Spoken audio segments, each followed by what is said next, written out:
pueblo es mi pueblo que sufre y trabaja.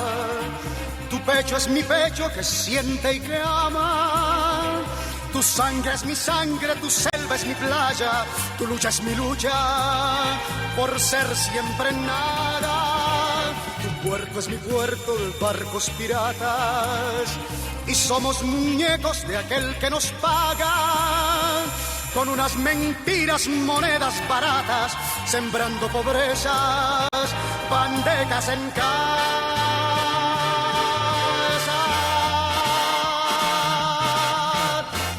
Yo quiero un pueblo que ría y que cante. Yo quiero un pueblo que baile en las calles.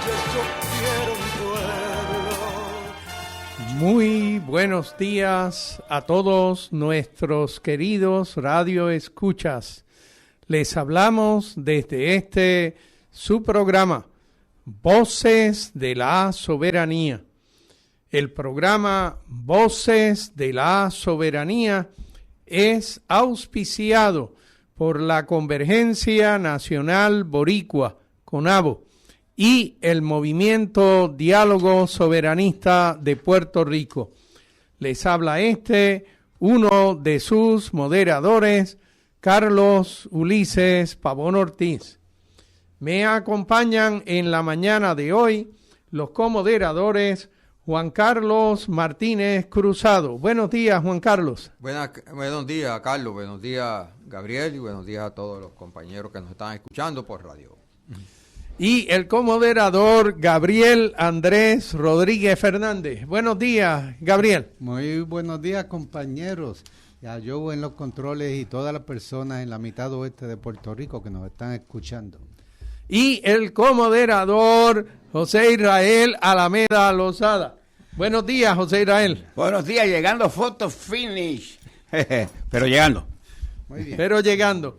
Me alegro. Como el caballo ese que ganó el de Kentucky. Bueno, los caballos es así como ganan la cajera, llegando A Josico. al Josico, exactamente. El objetivo de este programa es educar al pueblo sobre la valía y los beneficios de la soberanía para Puerto Rico. Como anuncios tenemos, número 1, sobre nuestra dirección electrónica, voces.soberania@gmail.com. A esa dirección nos puede enviar sus comentarios, sus preguntas, sus sugerencias, sus críticas, sus felicitaciones. Y nosotros tratamos de prestar atención a estas en programas subsiguientes. El próximo anuncio tiene que ver con una actividad que ha celebrado el Movimiento Diálogo Soberanista y antes del Movimiento Diálogo Soberanista, la Convergencia Nacional Boricua. El 4 de julio, nosotros reclamamos el derecho de Puerto Rico a desarrollar y trabajar su soberanía. Gabriel, tú tenías algo. Sí, esta actividad, como bien señala, comenzó siendo celebrada por la Convergencia Nacional Boricua, CONABO, y ahora pues también por el Movimiento Diálogo Soberanista, entidades hermanas que colaboran en muchas cosas.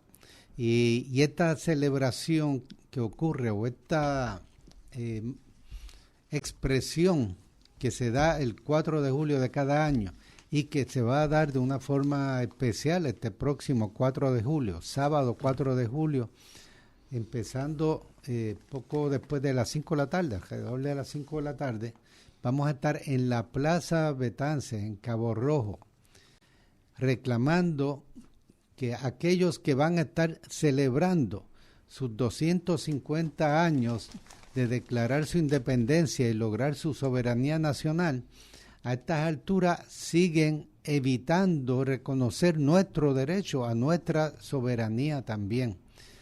Y por eso esta actividad se llama Al Rescate de Nuestra Soberanía, y es una actividad que desde el principio y cada vez más es una actividad sobre todo unitaria. En ella participan una cantidad cada vez mayor también de representantes de diferentes entidades, de diferentes sectores del pueblo, pero principalmente del sector político soberanista. Y el mensaje que van dando cada uno de ellos es la necesidad del trabajo conjunto para lograr nuestra soberanía, que es esencial para nuestra supervivencia como pueblo y la posibilidad de construir un mejor Puerto Rico. Hay ya sobre una docena de entidades que han manifestado su interés en hacer un corto mensaje, porque tampoco esto no dura más de 2 horas, ¿verdad? Así que no es que todo el mundo pueda hablar todo lo que quiere, pero son mensajes unitarios de una gran cantidad de entidades, todos en el reclamo por nuestra soberanía. Hay otro anuncio que dar, que es que mañana se estará celebrando un memorial para José Seda Almodóvar, que falleció hace como 2 semanas. Sí. Mañana 7 de junio eso se va a estar celebrando en el Solar de la Patria, comenzando a las 3:30 de la tarde, recordando a José Seda, que fue un gran ambientalista, organizador comunal, y defensor de la soberanía de Puerto Rico, y ambientalista. Estuvo en Mayagüezano Palacio del Ambiente por mucho tiempo. Pues a esta persona, que es una persona muy particular, vamos a honrarla mañana, comenzando a las 3:30 de la tarde, en el Solar de la Patria, calle Benigno Contreras, en el barrio Dulces Labios de Mayagüez. Así que a las 3 de la tarde en el barrio Dulces Labios, en el Solar de la Patria, en honor de José Seda Almodóvar. Esta semana también hubo una gran pérdida muy sensible para el pueblo de Puerto Rico, cuando el luchador Ismael Guadalupe también falleció. Fue un luchador de toda una vida en pro de los viequenses, y como bien apareció o mencionaron en el programa anterior, que el Movimiento Independentista Nacional Ostosiano puso en repetición de una entrevista a Ismael Guadalupe, él menciona cómo desde niño ya tenía la gran preocupación de que el gobierno de Puerto Rico y el gobierno del imperio estaban en un contubernio para sacar a los viequenses de Vieques y apoderar la isla para lo que era una prácticas militares. Por casi 70 años, Vieques, el único país en todo el mundo que haya sufrido un bombardeo de 70 años. ¿Sabe lo que es 70 años? Semana tras semana, docenas, si no centenas de bombas cayendo en su territorio, y usted escuchando y percibiendo el humo y el olor y las partículas y todo lo que eso traía. Pues bueno, él dedicó una vida entera a defender los pescadores viequenses y el derecho de ellos a vivir en paz en su propia tierra. Y pues bueno, Ismael Guadalupe falleció en esta pasada semana. Nosotros tenemos como tema del día el Puerto Rico de nuestros días. Y Gabriel me mira con cara un poco extraña o extrañada, en el sentido de que es una cuarta toma sobre este asunto. Hemos ido tratando lo que son temas que usted y yo como puertorriqueños padecemos día tras día. Y en el día de hoy, pues nos interesaría conversar 2 cosas. El uno, el gobierno ante los ciudadanos, cuáles son sus responsabilidades o sus razones para existir, porque el gobierno no existe porque pues bueno, salió de una mata de plátano, sino que existe porque hay un acuerdo tácito entre el gobierno de los puertorriqueños y los ciudadanos puertorriqueños. eso creo que le llaman la Constitución, donde los ciudadanos conceden un número de potestades o poderes al gobierno para el beneficio de la ciudadanía, y los ciudadanos conservan un número de derechos y potestades en el ejercicio de la vida que quieren llevar a cabo en este archipiélago nuestro. El segundo tema es sobre la valoración del medio ambiente. ¿Habrá alguna manera en que podamos nosotros valorar, justipreciar lo que es el medio ambiente en donde nosotros existimos? Y pues tenemos parte de nuestra conversación en el día de hoy entre esos dos temas. Sobre el asunto del gobierno ante los ciudadanos, inicio mencionando algo que nosotros hemos tratado de resaltar a lo largo de los años que llevamos en este programa, y es que hay varios niveles a la corrupción. El nivel más alto y que sienta la cadena de eventos que serán los otros niveles es esto que nosotros llamamos el coloniaje, el poder de un imperio sobre la colonia esta que llamamos Puerto Rico.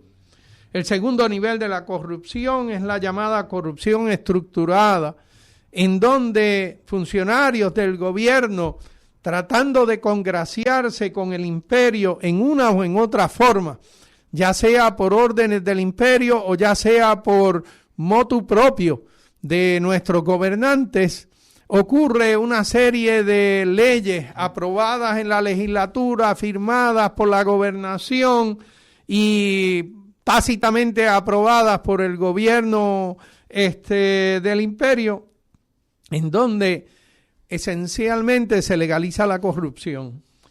Y la tercera de los niveles de corrupción es lo que llamamos la corruptela, un alcalde que recibe dinero de un contratista y lo utiliza para pagarle cirugía de belleza a su esposa o comprarse un reloj caro o un carro caro o cualquier otra cosa de esa naturaleza. Un Rolex, un Lamborghini. ¿Están mencionando a alguien en particular? Oh, No, yo no sé.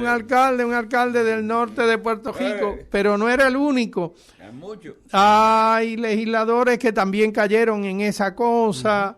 Había uno que tenía una cajita con billetes guardados en la oficina y eran decenas de miles de dólares guardados en una cajita de zapatos en su oficina en el Capitolio. Había otro que vendía influencia.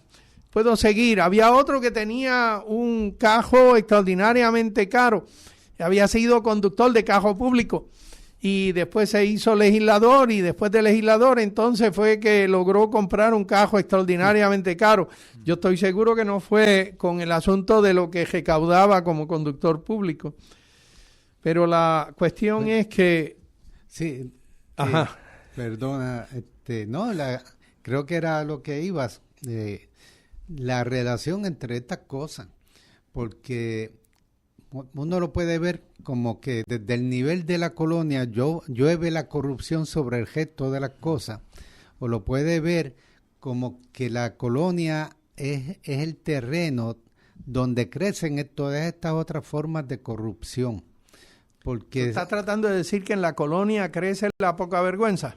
Sí, básicamente es la historia de todas las colonias del mundo. Es cultivo. Sí, el imperio, cuando un imperio invade y se queda con un territorio, trata de corromper las instituciones que hubiera en la sociedad que vivía ahí inicialmente y vive de que se siembre la corrupción, porque la corrupción ayuda a que siga extrayendo riqueza.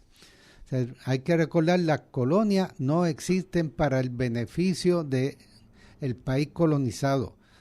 Realmente ningún imperio conquista un territorio, y en particular el norteamericano, no invade militarmente un territorio para beneficio de los que viven ahí. Es para beneficio de sus intereses económicos y geopolíticos. En el caso de Puerto Rico, los españoles llegaron aquí, le impusieron su sistema de gobierno a los taínos y y tomó siglos para que se fuera desarrollando una nueva sociedad, la sociedad boricua. Pero lo bueno es que los españoles decían que ellos venían a cristianizar a los siempre taínos, o sea, ellos venían a hacer cosas buenas.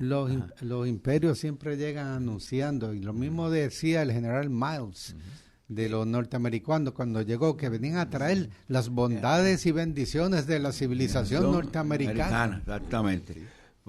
A un pueblo que ha padecido por tantos siglos del avasallaje de España, nosotros hemos venido aquí para cambiar las cosas, y al otro día estaban dando más latigazos igual que los daban los españoles. Peores, porque entonces devaluaron las monedas, empezaron básicamente a usurpar todos los terrenos. No, simplemente entre los primeros pasos era el establecer unas órdenes militares en donde usted no podía hablar en contra del gobierno militar y sus decisiones. Si usted hablaba en contra de eso, usted era candidato a ser perseguido y criminalizado en las cortes que ellos establecieron. Segundo, fue el asunto de la devaluación de la moneda. Tercero, la apropiación de los territorios. Cuarto, la eliminación del gobierno local. Todo lo que eran estructuras del gobierno local, incluyendo la llamada gabinete autonómico, nunca logró entrar en funciones, pero tampoco los gobiernos que eran municipales pudieron continuar. El alcalde que no estuviera claramente de acuerdo y con lo que eran los dictámenes del gobierno militar norteamericano, ese no siguió en sus funciones, ni tan siquiera las asambleas municipales que en aquel momento pudieran existir. Perdón. No, y no se trataron de imponer el idioma, que todo fuera en inglés en la escuela, trataron de alterar la cultura en términos prohibir. Eliminar el Día de Reyes. Eliminar el Día de Reyes. El idioma también. Sí. Pues por eso las escuelas tenían que enseñar en inglés. La agricultura la fueron transformando según los intereses económicos de ellos, independientemente de cuáles fueran las necesidades de alimentación de Puerto Rico, que Puerto Rico producía todos los alimentos que necesitaba su población. Ellos producen arroz y papa, por lo tanto los puertorriqueños tenían que comer arroz y papa, y para Exacto. que comieran arroz y papa tenían que dejar de comer pana. Por lo tanto pegaron a regar por ahí que la pana cegaba, y pegaron a pagarle a los pobres $40 por cada árbol de pana que tumbaran. Sí. Así que van imponiendo lo que le conviene a ellos, y eso continúa todavía. Y eso es una corrupción. Y eso es una sistema corrupto por naturaleza, que los habitantes de un país no tengan la posibilidad de gobernarse ellos mismos según sus propios intereses. Ni tan siquiera de lo que iban a comer. Tocante a este tema, José Alameda, que está aquí, hizo un artículo que se llama Los costos del colonialismo, porque eso cuesta. Si tú valoras eso en términos de la apreciación de si la toma de decisiones tanto de la empresa, en vez de comprar aquí, compra allá, o la decisión de los consumidores, en vez de comprar ese volumen de cosas que voy a comprar. Por ejemplo, mira, ahora mismo China vende los carros BYD eléctricos más baratos que los Estados Unidos, pero aquí no hay un carro BYD de a 25,000. La decisión es que podemos comprar carros eléctricos, pero son los de Tesla, por lo menos. Entonces, todo el conjunto, cuando tú mides eso por cuánto, por 200 años. No tenemos la libertad para escoger qué vamos a comprar. Entonces, el colonialismo implica que las decisiones económicas financieras no están en las manos nuestras, ni de las empresas locales, etcétera, etcétera. Por lo tanto, ni del gobierno que toma decisiones. Cuando compra también, el gobierno vende, compra. Entonces, el valor de eso era multimillonario. La cantidad no me acuerdo, pero podríamos en un próximo programa traer a colación. Yo le envío el artículo que se llama Los costos del colonialismo en Puerto Rico. Eran sobre 12 trillones. Sí, una cosa inverosímilmente grande. Tantos ceritos en ese número que no se podía leer. Exactamente. Piensa nomás cuánto nos cuesta a nosotros usar gas en lugar de utilizar placas solares. Que la decisión del gobierno de Puerto Rico es una decisión colonial. Es una decisión. Quieren que nosotros compremos el gas de ellos. Exacto. Sí. Y eso, dando un salto al presente, uno nota esa corrupción y esa relación entre el coloniaje y la corrupción en las acciones de la Junta de Control Fiscal. La Junta de Control Fiscal la impone el Congreso de Estados Unidos por sobre el gobierno de Puerto Rico y le da el poder real de administrar la colonia, aunque se permita la continuidad del gobierno supuestamente electo bajo las leyes también políticas y de elecciones de Estados Unidos. Esa Junta de Control Fiscal que oficialmente venía a enderezar las finanzas y todo lo demás, por una parte se ha dedicado a asegurarle pagos y ganancias a unos bonistas buitres. Por otra parte, no le ha importado la corrupción que se multiplica en estas últimas décadas bajo su tutelaje, la corrupción que se está dando en Puerto Rico. Ellos, no importa, después de que me cuadres el presupuesto según mis reglas y hagas los pagos a los bonistas que yo te digo y estructures el gobierno con una estructura de privatización y neoliberal, a ellos no les importa que el pueblo cada vez esté sufriendo más por las mismas decisiones de ellos y la corrupción entonces estructurada y la corruptela que sigue ajopándonos. Ahora, no solamente es legal la venta de influencia, que antes era ilegal, ahora le pusieron por nombre a eso cabildeo, y es una de las grandes industrias de progreso para el que quiera hacerse millonario en Puerto Rico. O secretario de la gobernación. Llegas hasta secretario de la gobernación, lo que era antes era ilegal.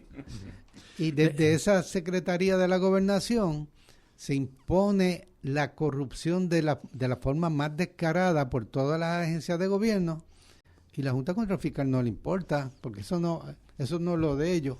Déjame leerte algo que el ex catedrático de Economía del recinto universitario de Mayagüez, Leandro Colón Alicea, creo que era su segundo apellido, escribió una columna el 31 de mayo del 2026 en El Nuevo Día, titulada El verdadero costo de la corrupción. Y leo solamente un pajafito que me parece va a tenor con lo que Gabriel nos iba diciendo.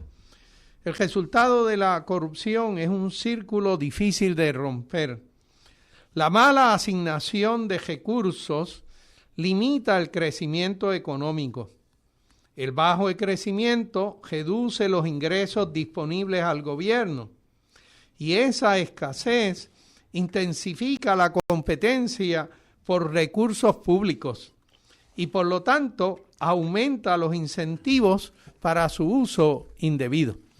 Así que el asunto de la corrupción significa un uso malo de los recursos disponibles del gobierno, que son recursos que usted y yo pagamos, pero es también lo de los servicios que no recibimos porque una porción del dinero se va a utilizar en corrupción.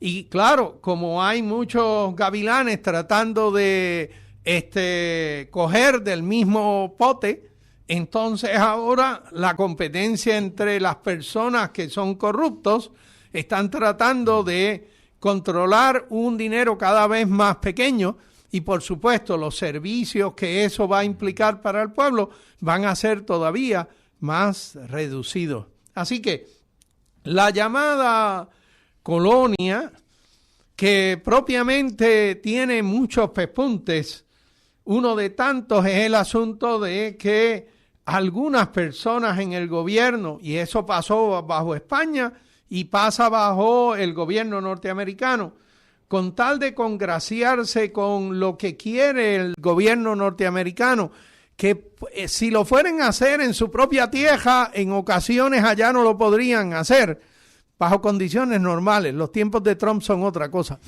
pero bajo condiciones normales no lo podrían hacer. Pero claro, en una colonia yo voy allá y hago lo que me dé la gana. Y estos indiecitos con tapajabo, que son los que viven acá en el archipiélago de Puerto Rico, se tienen que tragar todo lo que yo le diga. Y entonces algunos gobernantes nuestros se congracian con eso y empiezan a hacer leyes para convertir la corrupción en una cosa legalizada. Como dice Gabriel, lo que era antes venta de influencias, ahora se llama, ¿cómo es que dijiste? Cabildeo. Cabildeo, y hay hasta compañías, y el llamado secretario de la Gobernación es jefe de una oficina de cabildeo, y puede hasta criticar cuando algún secretario de gabinete no quiere hacer lo que él quiere, que es lo que su compañía estaba impulsando para alguno de sus clientes. Y está, por supuesto, la corruptela.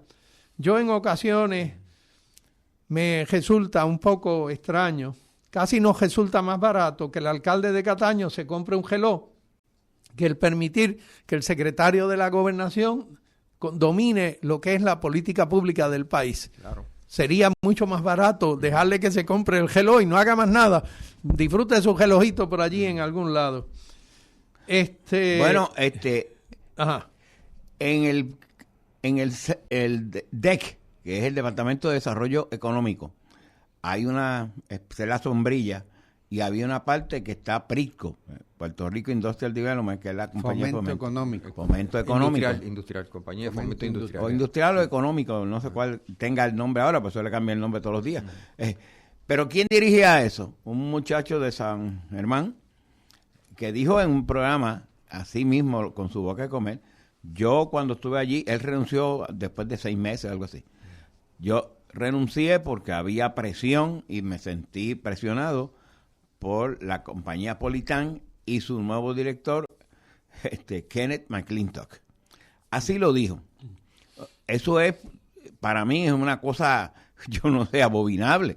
Porque si después de este caballero, Domenech, haber renunciado y siendo secretario de la Gobernación, que supuestamente haber renunciado como presidente y director de Politán. Oye, y la vendió porque él era el dueño. Sí.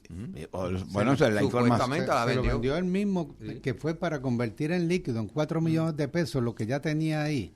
Pero la compañía no dejó de existir, sigue ahora con más poder todavía. Entonces, ese tipo de información. Y esa ley que tú puedes vender, tú puedes venderte a ti mismo, eso también lo hicieron. Eso también es una ley que permite. Se pasó bajo Rivera Chat también. Estas leyes que han ido legalizando lo ilegal y lo inmoral han sido legislación de esto.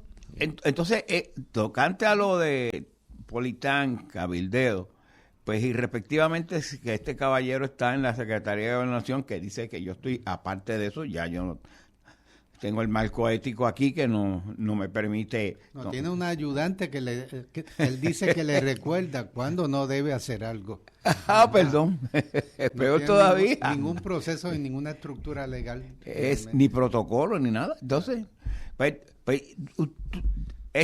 ahí es que radica fundamentalmente lo inmoral de esta corrupción. Sí. Claro. Podemos seguir mencionando mucho. Es una corrupción institucionalizada. Y me preocupa también que eso ya había comenzado con las elecciones mismas. Porque una vez cuando tú introduces Citizen United, donde las empresas grandes pueden comprar, como hizo en estas últimas elecciones el Instituto de Libertad Económica, que decía, voten por estos que están aquí, ¿verdad? Claro, no decía, y estaba la fotografía, no decía de otro. Por eso fue otra importación del sistema norteamericano aquí. Pero es corrupto. Exacto. Allá institucionalizaron la corrupción en el sistema electoral y aquí lo han copiado, además de que aplicaba directamente. O sea, si Juan del Pueblo quiere aportar de su partido, tiene unos límites bajitos de lo que pueda aportar. Si es una corporación o un grupo de intereses corporativos, no tienen límite. Por decisión del Tribunal Supremo de Estados Unidos, no tienen límite en lo que pueden aportar, y gracias a ese tipo de situaciones, la gobernadora entró al proceso electoral pasado, la hoy gobernadora, con 20 millones de pesos de los sectores privados, grandes que son estadounidenses, en su gran mayoría. Exacto, y entonces con eso hizo la campaña que hizo, además de la trampa que le garantizaba su estructura de partido, y está de gobernadora. Y ya se pasaban gloriándose de cómo sigue recolectando los millones de pesos para asegurar que vuelva a ganar ella y su partido. O sea, y eso nos lleva a una situación ahora que no sé si podemos entrarlo, pero la corrupción de este gobierno desleal a Puerto Rico, como Carlos Ulises nos recuerda a menudo, lo está llevando una etapa nueva de entrega del país y de represión al pueblo para que no pueda protestar de la entrega del país. O sea, las nuevas leyes que han pasado sin vista pública, la cañona, uno se entera de que ya lo aprobaron antes de enterarse que se estaba discutiendo, que entregan todo el territorio nacional, en cualquier sitio, que no importa lo que digan los estudios ambientales, los planes de uso de terreno, los planes de los municipios, en cualquier sitio, aunque sea protegido de gran importancia ambiental, si el gobierno le pone la etiqueta de no, este proyecto, y el ejemplo clásico es Esencia, pero no es el único, esto es estratégico, plan, lo puedo poner donde me dé la gana, sin importar las consecuencias para los pobladores de la región o para el país. Y entonces no es otra ley para que básicamente hace imposible a la gente y a las comunidades de tener proyectos mal aprobados por el gobierno. No se puede ir a la corte sin pagar la famosa fianza esa que puede ser súper multimillonaria. Y entre las leyes que todavía no se han aprobado, pero que están allí para aprobarse, hay una reforma judicial que permite a los tribunales, o sea, al sistema de tribunales, recoger donaciones. Sí. Donaciones. Wow. ¿De verdad? Sí. Entonces, este tribunal es auspiciado por la Coca-Cola. Ajá, exactamente, o por el proyecto Esencia. Sí. Entonces, vete a ayudar tú al tribunal entonces ahora. No, ahí ya la corrupción pues ya llegó a su máximo. Bueno, es que ya está en bueno, el límite. Sí. Y ahora mismo con el descaro que proponen cambiar la ley de protección del carso para que diga la ley de aprovechamiento del carso. Sí. Vamos a destruir todo eso también. Y eso es así, con esa palabra. O sea, no estás relajando, Gabriel. Le cambia el nombre de conservación a aprovechamiento. La peculiaridad de lo que ustedes van mencionando es que este gobierno, que ciertamente el partido, el liderato del partido Negación Puertorriqueña es una mafia, pero ellos están convirtiendo el gobierno de Puerto Rico, la estructura legal del gobierno de Puerto Rico, en una mafia. Y entonces cabe la gran pregunta, yo levanto la pregunta, los gobiernos tienen una obligación de ser leal al pueblo que les da origen, especialmente en una supuesta democracia. Y claro, nuestra democracia tiene muchas fallas y la primera falla es eso que llamamos coloniaje, no hay duda de eso. Pero la pregunta que yo me hago es si este gobierno puede desmantelar la institucionalidad que el país fue desarrollando a lo largo del siglo XX. Yo creo que no. El gobierno, cuando estuvo haciendo campaña para ser electo, el gobierno levantó acusaciones contra los miembros de la alianza entre Victoria Ciudadana y el Partido Independentista, y su campaña electoral en los periódicos, en la radio, en la televisión, era en todo momento levantar miedo sobre esta otra entidad política. El asunto de anunciar lo que era el proyecto de gobierno del Partido Nuevo Progresista, eso no surgió sino hasta 2 semanas antes de las elecciones. Y eso no fue parte de la campaña. Por lo tanto, sacar ahora a decir que usted cuando votó por nuestro proyecto de gobierno es un engaño. Era un engaño en aquel momento atacar a unas personas con mentiras y era un engaño de tratar de desvincular la atención del elector sobre lo que eran los objetivos originales del partido que ahora nos gobierna. Y entonces levanto la pregunta, ese partido que ahora nos saca el cuento de que este es el programa de gobierno que nosotros le propusimos a ustedes, eso es enteramente falso. Y entonces ahora ese gobierno puede o no puede de manera legítima destruir la institucionalidad puertorriqueña. Eso es lo que hemos visto con Luma. Luma y Genera lo que han sido es una destrucción de la institucionalidad puertorriqueña. Ahora vienen una serie de proyectos, como ustedes bien han mencionado, sobre el asunto del ambiente, de si se puede o no se puede proteger el ambiente.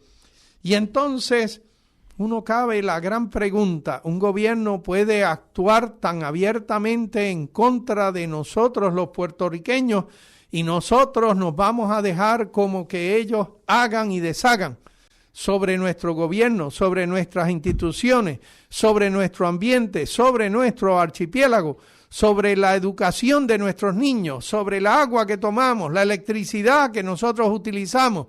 Puedo seguir, la lista puede ser larga.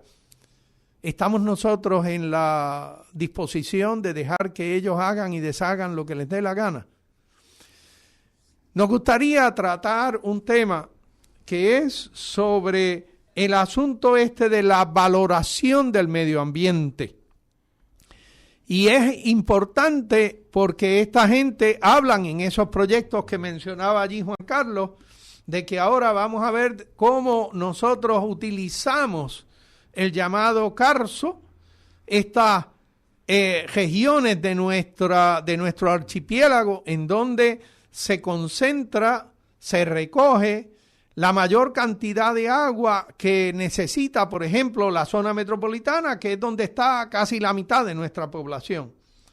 Así que cabe la gran pregunta, cuando habrá alguna manera de nosotros valorar lo que es el asunto del medio ambiente, ¿habrá alguna manera de cuantificar esto? ¿Habrá alguna manera en que podamos convencernos de que el gobierno no puede a desmanes hacer lo que le dé la gana con lo que es la tierra de los puertorriqueños? Y pues bueno, le tiro la pregunta a un colega que nosotros tenemos por aquí al lado. Ese soy yo. Yo acabo de hacer un artículo periodístico para el Nuevo Día, precisamente inspirado en la columna de Carl Soderberg del sábado 30 de mayo, que se llama La masacre ambiental de Bahía de Jobos. Yo quisiera luego hablar sobre lo que pasó aquí en Bahía de Jobos, para que vean el tono que tiene estas decisiones. Pero volviendo al artículo que yo hice, se llama El valor de los recursos naturales para el desarrollo económico genuino. En economía, desde los años 70, un grupo de expertos y científicos desarrolló una metodología de cómo valorar los diferentes recursos naturales. ¿Por qué?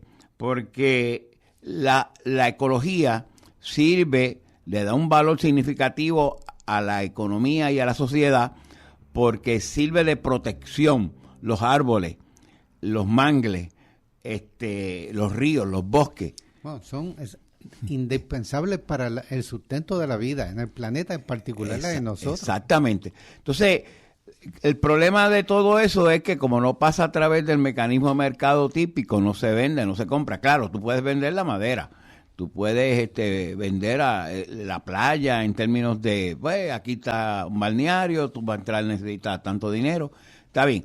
Pero en términos de la valorización de ese recurso, eso no se hacía, ese capital natural. Y desde los años 70, específicamente, por ejemplo, la valorización económica de los sistemas ecológicos viene después de que un profesor de la Universidad de Vermont, que hoy está en la Universidad de Londres, que se llama Robert Constanza, conjuntamente con otros 12 científicos, entre ellos una persona de Argentina, hicieron la valorización económica, una metodología para valorarlo. En ese momento se estimó que en Estados Unidos los recursos, ese valor de esos servicios que daban. Por ejemplo, para que entienda la gente, yo tengo un árbol que me provee a mí, además de frutos, ¿verdad? También me provee sombra. Y eso tiene un valor, la sombra. Y me provee que...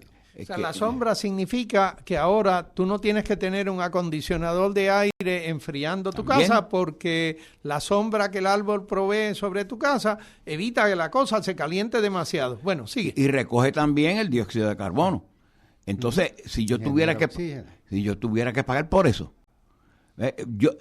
recuerde, hay una serie de protecciones que dan esos recursos naturales que ya se valorizan y que tienen un gran valor para la sociedad. En el caso particular, por ejemplo, si yo necesito un guardia de seguridad en mi casa, pues yo contrato a una persona en un mercado privado, le pago. Eso mismo sucede, y ese me da el servicio, eso mismo sucede con el recurso natural, los recursos naturales. Por ejemplo, vamos a decir aquí que en términos de las cosas que hace, captura el dióxido de carbono, la protección de la biodiversidad y la regulación también del clima. Los manglares capturan el carbono a una tasa 5 veces mayor que un bosque tropical maduro. El bosque proporciona servicios como la provisión de madera, la regulación del clima y la protección de la biodiversidad. Los ríos ayudan a purificar el agua y a regular el flujo de agua, lo que contribuye a la salud del ecosistema y a la economía local. Las lagunas contribuyen a la regulación del clima, a la conservación de la biodiversidad, aunque su valorización va a depender, obviamente, del contexto que estemos hablando. En general, la valorización de los ecosistemas es crucial para la conservación y la sostenibilidad, ya que permite a las comunidades y gobiernos tomar decisiones informadas sobre la gestión de los recursos naturales. Y eso es lo que a mí me parece, tocando ahora el artículo de la masacre ambiental de Bahía de Jobo. Bahía de Jobo es un estuario, es una reserva natural, según dice aquí el compañero y amigo Carl Soderberg, que comenzó obviamente a ser utilizada para propósitos privados. Se secaron los mangles, se tumbaron árboles, se creó cemento. Se rellenó. Uh-huh. Se dieron permisos para la toma de agua y de luz. Uh-huh. Y entonces se hizo una serie de barbaridades de masacre ecológica dentro de esa reserva natural importante para Puerto Rico.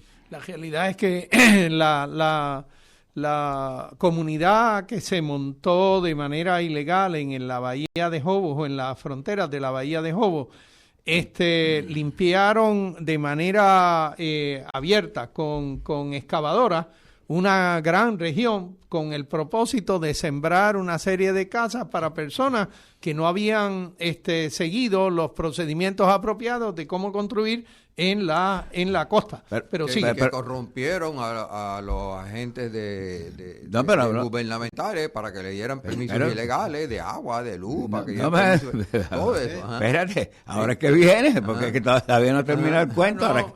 Dale.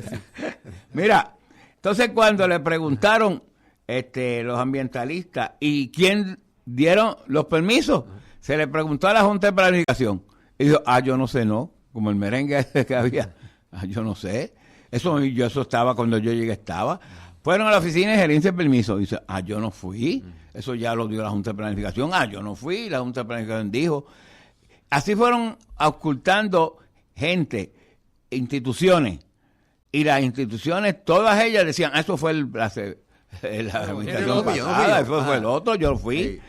Pero finalmente se dieron cuenta que había una figura que se llamaba el profesional autorizado, fue aquella persona que dio los permisos, que es precisamente la figura de aquel gestor de permisos que va a estar en la estructura de gobierno ahora, y que ya estaba, y que es un planificador privado. Bueno, el código ambiental que en estos momentos se está considerando en la legislatura, sometido por Jennifer González, le da autoridad a profesionales autorizados privados a dar permiso. Sí. Y yo brinqué porque dijiste planificadores, pero casi ninguno es planificador. No. Principalmente ingenieros. Mayormente ingenieros. Pero entonces, esta figura de estos ingenieros responde a la visión privada. Porque si tuviesen algún valor, ¿verdad? Si tuvieran alguna conocimiento sobre el valor de los recursos ecológicos, el valor del mangle, pudieran entonces haber hecho un estimado de ese valor del mangle. Pero si es un privado, ¿a quién le responde ese privado? Al que le paga. ¿Esa Esa es la cosa. es la cosa. ¿Quién le paga al profesional autorizado? El que lo contrata, que es el que necesita el permiso. Si a ti te pagan para que me consigas un permiso para hacer esto que yo quiero hacer, tiene que ser un profesional muy ético, casi santo, para decirle, no, yo no te puedo aceptar esos chavos porque ahí no se debe hacer ese proyecto. Pues que va a ser ese individuo que entonces va a virar, no, bueno, se va a otro lado. O va a otro coge al profesional próximo, autorizado. coge al próximo que sí esté dispuesto a darle los permisos. Sí. Y esa contradicción, uno la ve incluso en la agencia. Yo trabajé 30 años en la autoridad cajetera. Durante todo ese tiempo, había ingenieros que por las razones que fueran, ideológicas de ellos, estaban empeñados en continuar la autopista Pérez 22, la de Diego, del norte, continuarla hasta Aguadilla, coger una curva allí y llegar hasta Mayagüez, porque en el mapa se ve tan bonito eso, y es tan interesante como proyecto de ingeniería hacer eso, que pues, estaban embollados y siguen muchos embollados con eso. Pero cuando tienen que hacer el análisis de costos y beneficios, de los impactos que eso va a tener, ¿cómo calculan el costo de tumbar toda esa línea de mogotes, impactar toda esa franja del Carso norteño? Bueno, lo que cuesta adquirir el terreno y el alquiler de la maquinaria para tumbar el mogote. Ahí está. Y entonces vendemos el Carso para que el agregado, como... Y los acuíferos, del Carso que hay debajo y todo el ambiente y todo el impacto que va a tener sobre toda la isla, esa destrucción no está contabilizado en la lista. Pues el costo total del alquiler de la maquinaria, los empleados. Yo me gustaría, o sea, Alameda lo que ha dicho es que desde los 70 hay una manera de contabilizar este tipo de cosas. Lo que yo creo es que estos ingenieros que tú estabas mencionando, Gabriel, estaban mirando hacia otro lado. Ellos no quieren mirar ese tipo de costos. Ellos están propiamente negándose al asunto de la importancia que esto pudiera tener para un número de puertorriqueños. Bueno, pero precisamente las luchas de los ambientalistas y de las comunidades a lo largo de décadas fue llevando a legislación que protege el Carso y que obliga a que los estudios ambientales tomen en cuenta todas estas cosas. Y eso es lo que la actual administración quiere desmontar y ponerlo en manos de que venga uno de estos ingenieros sin escrúpulos. Que es contratado para que me consigas el permiso. Un mercenario. Y como se le va a dar el permiso que pida, porque es una transacción. O sea, no es que esa persona de verdad sustituya a las agencias y las leyes ambientales. Tiene la autoridad para decir, sí, esto cumple con todo, y lo firma y lo entrega, como hicieron en la Bahía de Jobo, como han hecho en tantos otros sitios, y entonces lo estarían ahora haciendo al por mayor. La cosa de la ley 292, que es la de conservación del Carso, llamó para que el Departamento de Recursos Naturales hiciera una serie de estudios de cuáles eran las áreas, porque el Carso es un sitio bien largo, o sea, ocupa cerca de una cuarta parte de todo el territorio puertorriqueño, y ha sido impactado, pero no es necesariamente necesario conservarlo todo, ¿verdad? Y eso lo reconocían el grupo de ciudadanos del Carso, que es el que propuso esa ley de conservación del Carso. Y Recursos Naturales identificó las áreas que son realmente esenciales de conservar, basado en agua, basado en los sumideros, basado en la biodiversidad.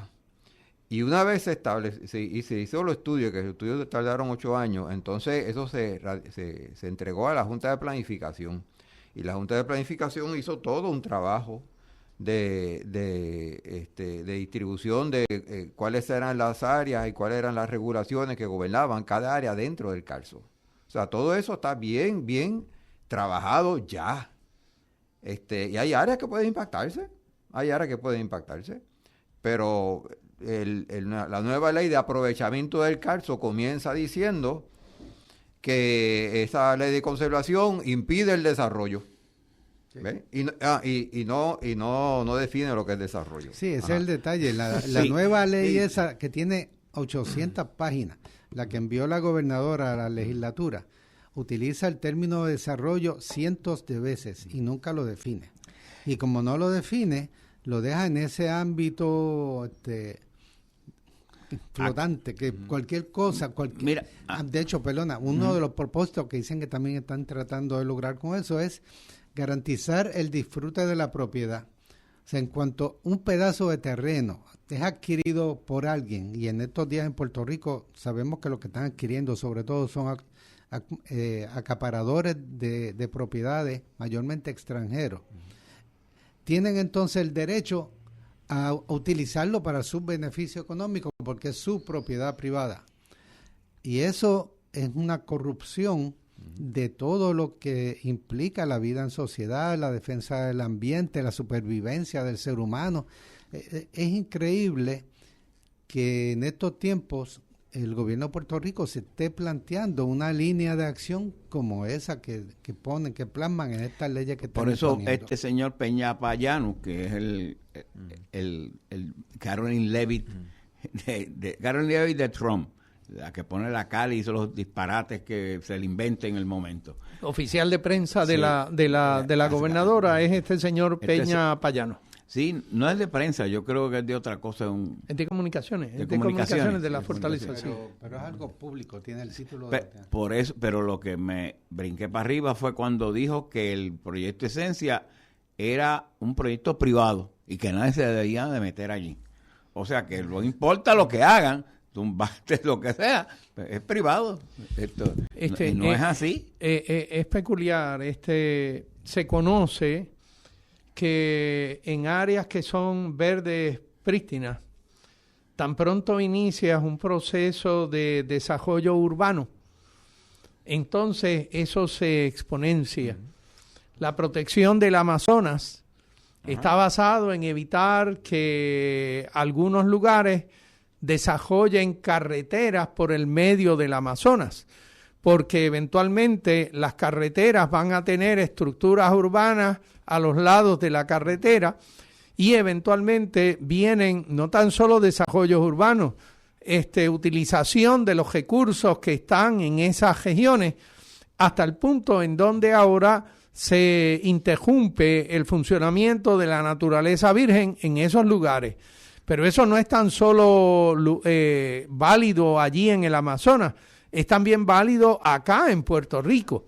A eso sobre el Amazonas hay que añadirle que las comunidades que viven allí de los indios utilizan los recursos naturales, utilizan el agua, pescan en esos cuerpos de agua y ya ellos han tenido armonía con ese ambiente. Han tenido problemas con los desarrolladores, porque los desarrolladores lo que intentan fundamentalmente es llevarse por el medio. Oye, y me levanta ahora mismo lo que está pasando en Albania, no sé si ustedes saben.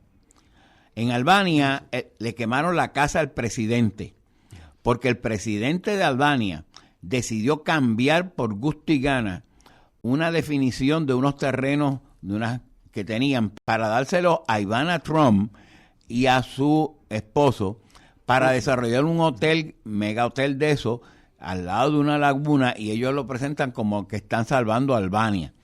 Los albaneses se tiraron a la calle, no quieren que se haga eso, y le han quemado la casa al presidente. Está todos los días más de 300,000 personas metidas y quizás más, llegando a millones, en contra de una decisión que es en contra de los recursos naturales, en contra de la costa, en contra de los árboles, en contra de todo. Porque por dárselo entonces a Ivana Trump y a su esposo, que son dos extranjeros en Albania, porque ellos no tienen nada que ver con los albaneses. ¿Y a desarrollar qué? Pues si no le interesa el desarrollo, lo que tienen ellos lo van a desarrollar dentro de los albaneses, en esas cuerdas de terreno, de acuerdo con su deseo y su propia definición. Y esto me lleva a que el desarrollo no es concreto. No, el desarrollo, se manosea esa palabra. Cemento, No es tampoco el winning, que si usted apueste más, esto es el desarrollo económico. Y tampoco tiene poner una base militar. Nada de eso tiene que ver con desarrollo, tiene que ver con un aumento de la calidad de vida generalizado a todo el mundo, mejoración de la riqueza, de la distribución de la riqueza, de los ingresos. De eso es que se trata el desarrollo, una calidad de vida mayor a todo el mundo.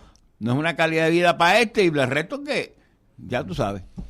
Yo quería mencionar, o sea, este asunto del uso de lo privado y cuánto yo tengo, no el derecho de hacer lo que me dé la gana con lo privado, me recuerda la bahía de Minamata en Japón. Para eso de 1960 se descubre que hay una gran cantidad de depósitos de mercurio y de otros metales en la bahía de Minamata. En la bahía había muchas aldeas pesqueras y algunas de ellas sobrevivían pescando ostiones. Y los ostiones son filtros naturales de lo que hay en el agua en el fondo de la bahía. Así que estas personas comían de los ostiones y entonces ahora en su cuerpo se estaban almacenando depósitos de mercurio y otros metales pesados. Y por supuesto, las personas empezaron a padecer enfermedades y los hijos de estas personas empezaron a nacer con grandes defectos. Pues el gobierno japonés se decide a estudiar el cuento y entonces descubren que hay unos ríos que desembocan en la bahía. Y río arriba había una fábrica de baterías de automóviles. Y esto era lo que el excedente de esta fábrica de baterías de automóviles tiraban al río y eso iba a tener a la bahía de Minamata. Así que cuando por fin descubren el asunto, empieza el asunto de tratar de determinar cómo minimizar la invasión de lo que era el flujo de metales pesados hacia la bahía. Estamos hablando del Japón de 1960, son varias década y media después de la Segunda Guerra Mundial y están desarrollándose las industrias automovilísticas fuertes en Japón. Lo que nosotros llamamos hoy Toyota, Honda, Nissan, están en ese momento desarrollándose, así que ellos tuvieron que confrontar lo que era un daño ambiental tremendo por algunas compañías que eran, vamos a decir, cegatas al asunto de qué daño podían o no hacer. Le importaba. Bueno, yo no sé si le importaba o no le importaba, pero lo que sí es que estaban haciendo daño y no estaban tomando consideraciones al respecto de esto. Y no es sino hasta que se empieza a examinar la preponderancia de enfermedades y de niños que nacían con grandes defectos, que entonces empieza la gran preocupación en ese país. La pregunta entonces para nosotros es, ¿tenemos que esperar hasta allí? ¿O tenemos nosotros que reconocer, lo lamento, el que usted tenga una propiedad privada no significa que usted puede hacer lo que le dé la gana y que el resto de nosotros tenemos que vivir con el residuo de aquello que usted produzca en su propiedad? Bueno, pero déjame decirte, entre las enmiendas que han estado haciendo en la legislatura, las leyes que están pasando, ha sido una que llaman de transparencia. Es decir, que todas esas cosas pueden pasar de trampa y nosotros podemos dejar que sigan pasando porque nunca nos vamos a enterar. La gente puede empezar a enfermarse, pero ese gobierno que va a investigar a ver de dónde es que sale la contaminación, eso no va a estar ocurriendo en Puerto Rico, de acuerdo a todas las leyes que están pasando en la legislatura. Pero para que la transparencia no va a existir. La trampa sí, pero la transparencia no. Pero la transparencia no, exactamente. Sí, nosotros necesitamos para poder entrar a la construcción de un país donde estas cosas no ocurran, donde hay una verdadera democracia y se pueda combatir la corrupción en todos sus niveles, tenemos que empezar a combatir la corrupción principal, que es lo de la colonia y del sistema económico que tenemos. Quiero en los minutos que quedan, un par de minutos, hacer alusión a un artículo de la periodista Sandra Rodríguez Coto, que se llama El mito del 2019 y la urgencia de organizar el 2026, que ella hace un análisis muy interesante, muy correcto diría yo, de las diferencias entre ese verano del 2019 y la realidad actual, y señala que el pueblo está cada vez más activo en la calle en diferentes luchas. No en una gran lucha por una gran organización, sino que la gente se le está levantando para señalar todas estas cosas que le impactan. Y ella llama a subir el nivel del análisis y la discusión, y citando directamente, el análisis tiene que ser estructural. Hay que señalar la raíz del problema, el capitalismo desenfrenado, el colonialismo que nos asfixia y las políticas que priorizan el capital, la ganancia, sobre la vida humana. Eso es construir un nuevo país, y para construir un nuevo país se empieza rompiendo con el colonialismo, reclamando nuestra soberanía para poder construir una mejor sociedad. Por ello, entonces, es la preocupación del Puerto Rico de nuestros días como título de estos programas que hemos tenido. Por eso este programa se llama Voces de la Soberanía. Por eso nos llamamos Voces de la Soberanía. A nombre de la Convergencia Nacional Boricua y del Movimiento Diálogo Soberanista, agradecemos su audiencia y le invitamos a escucharnos el próximo sábado a esta misma hora. Que tengan todos muy buenas tardes. Que bailen las calles, yo quiero un pueblo.